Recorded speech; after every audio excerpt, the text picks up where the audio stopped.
পুরনো স্মৃতিগুলো বিক্রি করব আজ। পুরনো বইয়ের দোকানে যেমন তাক ভর্তি বই বেচে দেয় মানুষ, ঠিক সেভাবে স্মৃতিগুলোকে বেছে বেছে ব্যাগে ভরে নিলাম যত্নে। তবে দরদ বেশ খানিকটা কমে যে গেছে তা টের পেলাম অজান্তেই। তারপর কাঠফাটা দুপুরে হাজির হলাম পুরনো স্মৃতি কেনা বেচার দোকানে। দোকানদার কার যেন একটা স্মৃতিতে চোখ রেখে খুব মনোযোগ দিয়ে কি যেন দেখছিল। ব্যাগটা সামনে রাখতেই কয়েকটা স্মৃতি বের হয়ে দোকানদারের সামনে পড়ল, ডেস্কের একদম কোণাতে। কয়েকটা স্মৃতি দেখেই পাকা জহুরির মতো কপাল কুঁচকে বলল, এগুলোর তেমন একটা দাম পাবেন না, কম সময়ের স্মৃতি।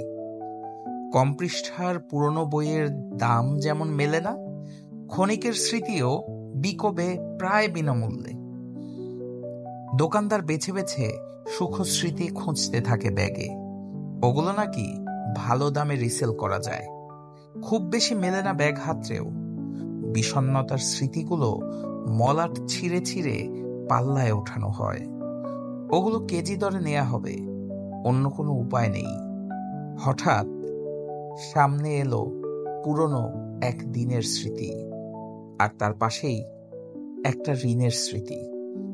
শোধ করা ঋণের স্মৃতির নাকি মূল্য চড়া।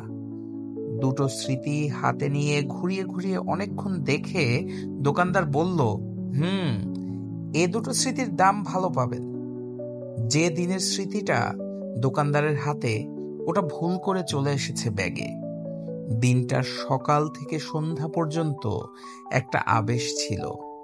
উড়ে বেড়ানোর স্মৃতি, পুড়ে বেড়ানোর স্মৃতি, কাছে থেকে দূরে বেড়ানোর স্মৃতি।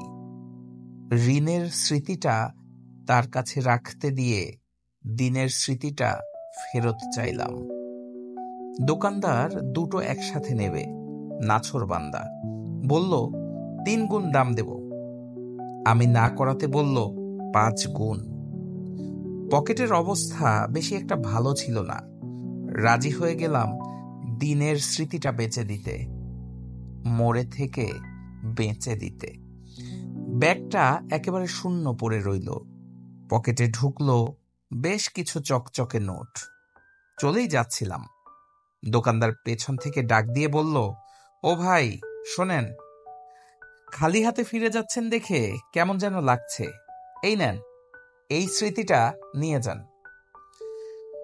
কোনো এক গহীন জঙ্গলের স্মৃতি। বর্তমানের আর্থিক দুনিয়ায় এর এমনিতেও মূল্য নেই, তবে স্মৃতিটাতে রং আছে।